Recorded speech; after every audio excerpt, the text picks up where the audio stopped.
Hello everyone, welcome back to my YouTube channel. I'm Doris Njeri.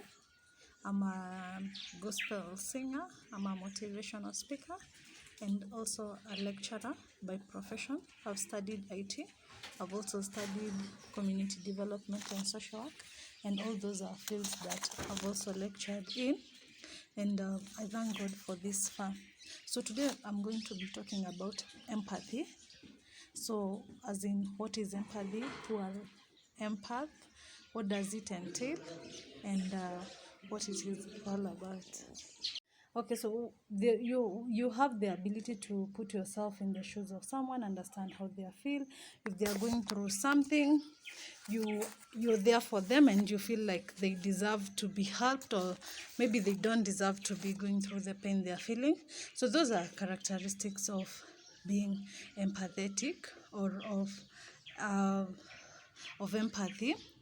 So we also have other terms such as sympathy, but sympathy is different from empathy. So we have sympathy and compassion. Sympathy is basically when you feel sorry towards a situation, but it does not necessarily affect you. The way it affects you now, it's the difference. Then we also have compassion.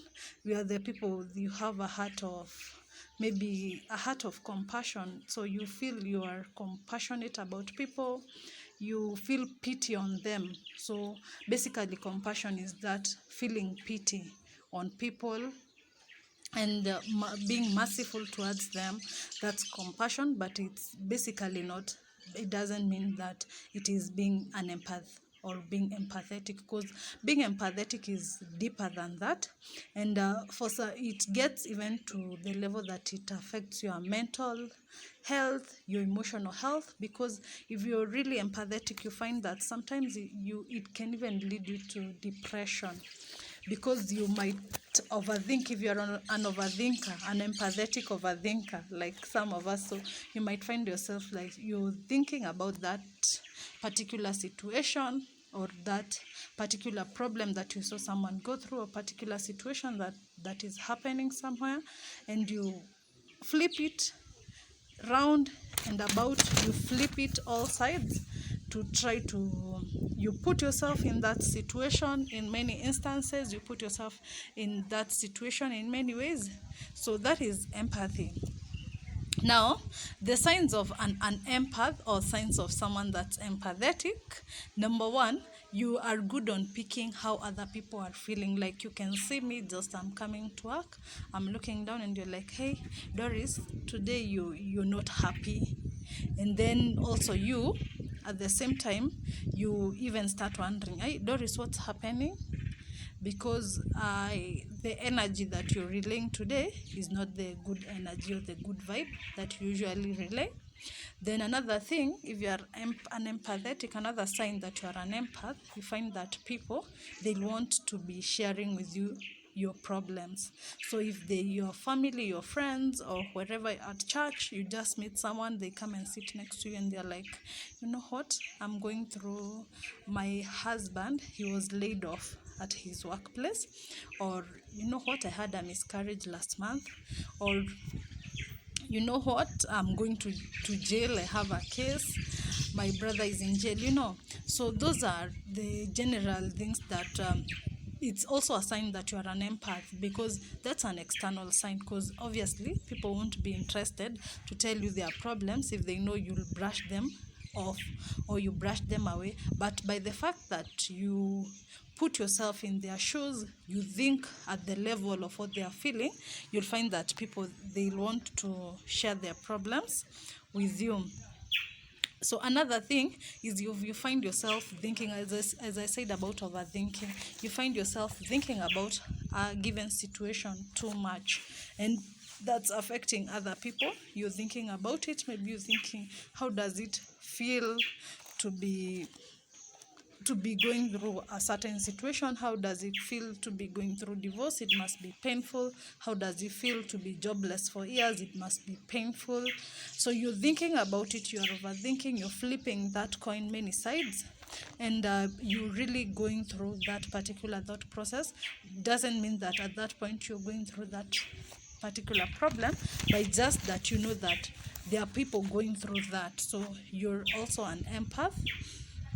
Another way to know that you are an empath is if people keep asking you for advice, like, you know what, my car, I got have an issue with maybe my car documents. Someone is telling you, what should I do? They're seeking advice from you. You know what, my guy wants to break up with me.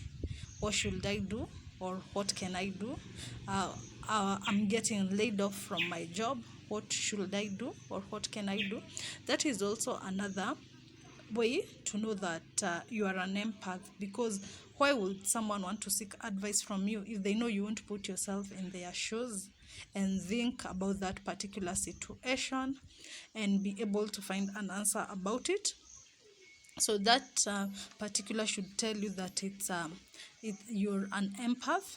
Another one is if you get overwhelmed by tragic events, like there's a war going on somewhere, people are committing suicide by the numbers, there's homicide, people are killing their wives and children by the numbers, and you've heard about it or you know about it.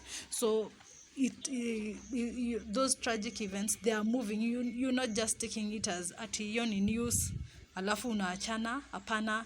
So you're finding yourself, you're thinking about it and wondering, why would there be so many cases of homicide in 1 month or in a particular place? Where would there be such high rates of suicide?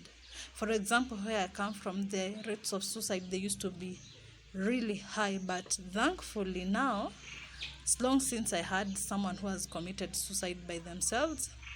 So as an empath, I took it upon myself to actually pray and fast and break that spirit of suicide. And gainfully, I can see God's wonders, because it's been a long time since I heard that there is someone who has actually taken their own life. So that is also another characteristic of an empath. God uses you through that empathy. If you're deep spiritually, personally, I'm very deep in spiritual matters. I'm deep in spiritual matters. With time, you'll come to understand me and know that about me. So I don't shy away about it. I don't have to hide about it. That's who I am. It's my life. And God has called me to it. So I thank God for that. So being an empath also has contributed positively to things like those that require deeper attention. So you also feel drained and overwhelmed in social situations. Personally, I had to quit from Facebook because I'd feel, oh God, I'm being drained. I'm seeing things that are actually draining me. Some are overwhelming me. People are posting photos naked. Others are talking about bad things. Others are celebrating. I mean, it was a mixture of events every day. This, as in, with Facebook, you could not even tell what to expect tomorrow. You are with somebody yesterday, tomorrow they are posting on Facebook, they are now on another major event. So it was just overwhelming. I'd get drained. So if you are an empath, you're going to be feeling drained. You are even going to be saying, Akiwoye, my friend, she had her wedding and I didn't attend. And maybe you are broke. And then you just saw it on the socials moving, and then you're like, oh, I feel so sorry that I could not attend. I feel so sorry that I could not be there, maybe for my sister when they were maybe getting a baby, and now you're seeing it on Facebook, or you're hearing it in a social situation.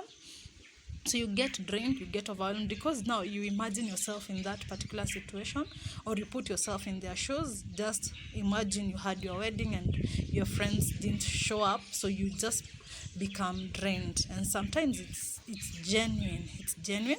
So then you care deeply about other people. Oh, personally, I'm so loving, I'm so caring.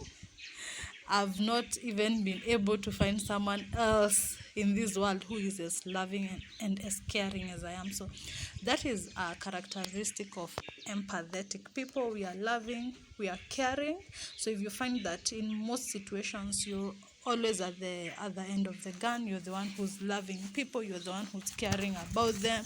You're the one who's looking for them to have better life. You're thinking how they can better their situations. You're an empath, and girl, you're not doing wrong.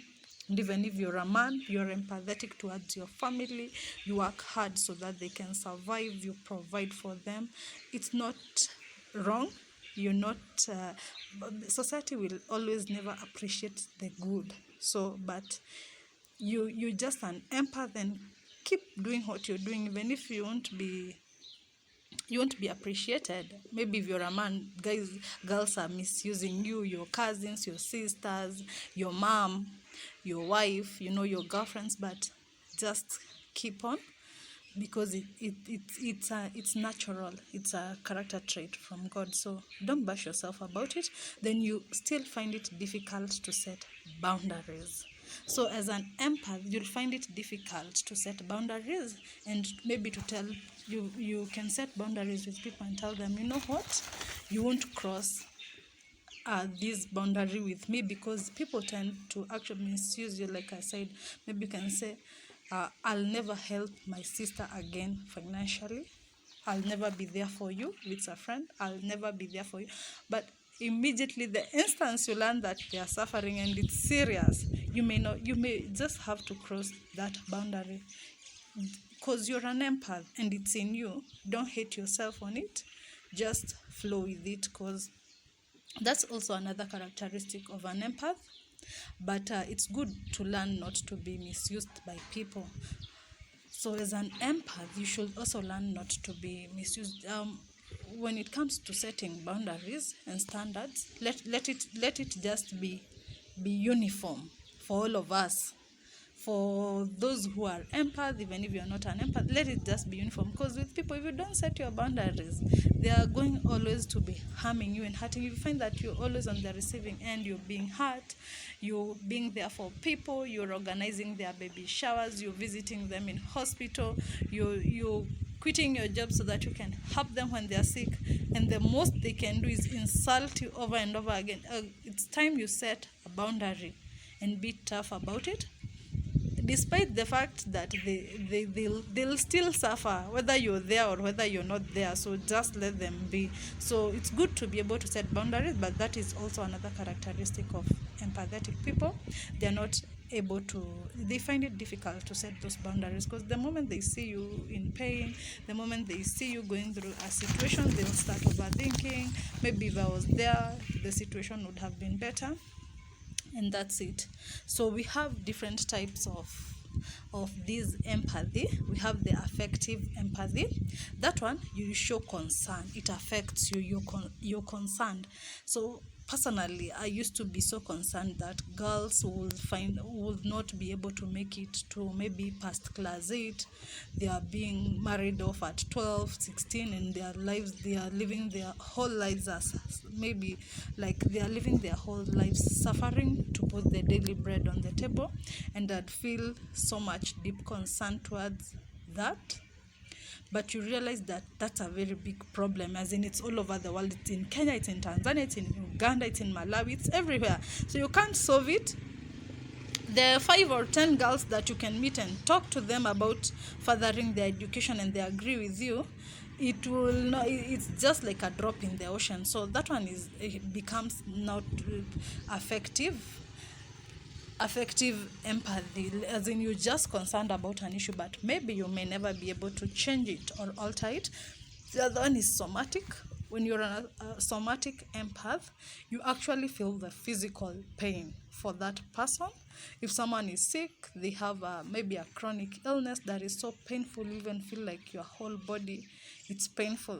And for me, as I said, I'm deep spiritually, so personally, if I'm concerned about you, and maybe you have a headache, you have a stomachache, it reaches to an extent that I'll start feeling that headache or stomachache myself. So that is, it comes from my being a somatic empath. But of course, when I start feeling stomachache, I'll just start praying for that particular person who has stomachache. If it's a headache, I'll start praying for someone who has a headache, and God does the rest. So we have cognitive empathy.